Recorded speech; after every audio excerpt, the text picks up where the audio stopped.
स्वागत है आपका एक बार फिर से। आज पिछले कई दिनों से ये खबर आ रही है कि बैंक के कर्मचारी, बैंक के अधिकारी कोविड-19 की वजह से उनकी आकस्मिक मृत्यु हो रही है। बड़ा ही दुखद बात है और समस्या बहुत ही विकट है। हम समझ नहीं पा रहे हैं कि इसको कैसे करें।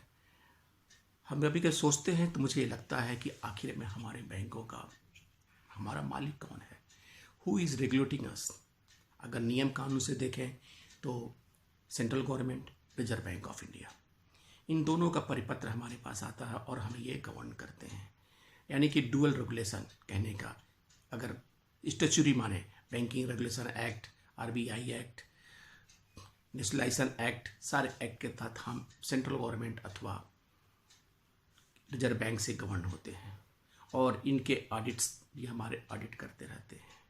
फिर इसके बाद हमें हमारा रेगुलेटर, इसके बाद स्टेट लेवल पे आइए तो बीएलबीसी मीटिंग से लेके बीएलबीसी, डीएलआरसी और एसएलबीसी तक, नीचे का डीएम कार्यालय से लेके स्टेट कार्यालय तक सारे अधिकारी हमको हमारे पर हावी रहते हैं, डोमिनेट रहते हैं। कभी सेंट्रल गवर्नमेंट की स्कीम इम्प्लीमेंट करने के लिए, कभी स्टेट गवर्नमेंट की स्कीम इम्प्लीमेंट करने के लिए, कभी डीसीपी डिस्ट्रिक्ट क्रेडिट प्लान के ना अचीवमेंट पे, कभी स्टेट लेवल प्लान अचीवमेंट ना होने पर, एनुअल एक्शन प्लान अचीव ना होने पर, ये हमेशा हावी रहते हैं। हम बैंकर्स ये समझ नहीं पाते हैं कि हमारा असली रेगुलेटर कौन है। और फिर उसके बाद जब हमारी सैलरी वेज सेटलमेंट की बात आती है तो पता नहीं कहाँ से एक third party Indian bank association आ जाती है और हमारे सो कॉल्ड लीडर्स जो आई हैं, जो हमको इनडायरेक्टली डायरेक्टली अटैक करते रहते हैं और ये हमारे वे सेटलमेंट करते हैं। हमें क्या मिलना चाहिए, क्या नहीं मिलना चाहिए, किसी को कोई मतलब नहीं है। और इन सब के बीच में हमारा मैनेजमेंट जो हमको खुश होता है अगर 2000 किलोमीटर ट्रांसफ़र कर देता है, चाहे हम क्लर्कल लेवल में हो चाहे ऑफिसर लेवल में हो, हमको प्रताड़ित करने में नहीं चूकता है। हमारे ऊपर लोन प्रेशराइज किया जाता है करने के लिए, चाहे मंत्रालय से हो, चाहे डिस्ट्रिक्ट लेवल से हो, चाहे स्टेट लेवल से हो, चाहे हमारा मैनेजमेंट हो। लेकिन अगर कोई गलती होती है या नहीं होती है, एनपीए अकाउंट होता है, तो भी हम प्रताड़ित किए जाते हैं। किसी न किसी रूप में हमारे ऊपर हमारा उत्पीड़न होता है। हम बैंकर्स, यानी कि जो हमारे बैंकर्स भाई हैं, चाहे वो किसी भी लेवल पे हों, उनकी उत्पीड़न का कम कैसे हो सकता है? क्या किया जाए?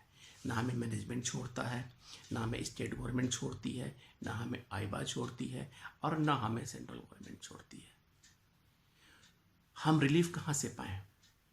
चाहे पैन एकेडमिक हो, चाहे कोविड-19 हो, हमें काम करना है। हम अगर हमारे 2 दिन की छुट्टी मिलती है तो मीडिया त्राही चिल्लाने लगता है कि छुट्टी हो गई, छुट्टी हो गई। आखिर में हम भी तो इंसान हैं। हम बैंकर्स क्या अलग से बने हुए हैं? हम बैंकर्स क्या बने नहीं, ऐसा नहीं हमारा फॉर्मेशन है कि जो हम सब कुछ सह लें। और इसी के कारण आप देख रहे होंगे कि आज पिछले 4-5 महीनों से हमें, अगर आप मैसेज देखते हो अपने व्हाट्सएप ग्रुप पे, चाहे अपने किसी भी सोशल मीडिया पे, तो हमारे हर बैंक के कर्मचारी, चाहे बैंक ऑफ इंडिया के हो, चाहे पंजाब एंड सिंध बैंक के हो, चाहे सेंट्रल बैंक के हो, किसी न किसी अधिकारी की आकस्मिक मृत्यु की खबर मिलती है। बस मन दुखित हो जाता है कि आखिर में हम कब तक ये उत्पीड़न सहेंगे? क्यों नहीं हमारा कोई ऐसा रेगुलेटर होना चाहिए जो हमें हमारी स्थिति को समझे, हमको कोऑपरेट करे और हमारा जो वर्क लाइफ बैलेंस है, जो हमारे परिवार और हमारे घर और हमारे ऑफिस का जो हमारा वर्क लाइफ बैलेंस है, वो एक ऐसे माहौल में हो जो हम खुशनुमा माहौल में ऑफिस में काम कर सकें और घर में अपना जीवन ठीक से व्यतीत से कर सकें। ये मन को हमें कभी व्यथित करता है। हो सकता है ये आपने भी मार किया हो। ये अनुभव मैं अपने 37 साल के बैंकिंग करियर के अनुभव के बारे में बता रहा हूँ। हमेशा हम टेंशन में रहते हैं, हमेशा, चाहे आप घर पे हों तो आप अब इस समय, इससे पहले एकेडमिक है, रिकवरी नहीं हुई, लेकिन आपको ऊपर से मैनेजमेंट प्रेशर करेगा, रिकवरी करिए, लोन बांटिए। जब डिमांड नहीं है फिर भी कहेगा लोन बांटिए। अगर कोई इसके बाद अगर कहीं से कोई भूल होती है तो आप कल्प्रिट होंगे। फ्रेंड्स, हमारा निवेदन है कि इन परिस्थितियों में आप अपने को संभाल के रखिए, बचा के रखिए और अपने वर्क लाइफ बैलेंस को जरूर प्रेफरेंस दीजिए, ताकि आप साइकोलॉजिकली, फिजिकली और इकोनॉमिकली भी फिट रहें।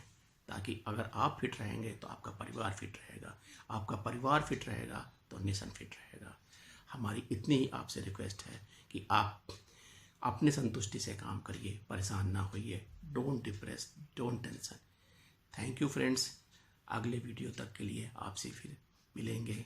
अगर आपको मेरा बात अच्छी लगे तो आप इसे हमारे चैनल को सब्सक्राइब जरूर करिएगा, आइकॉन बेल जरूर दबाइएगा और हाँ, अपना कमेंट भी हमें कमेंट बॉक्स में ज़रूर दीजिए। Thank you friends, thank you.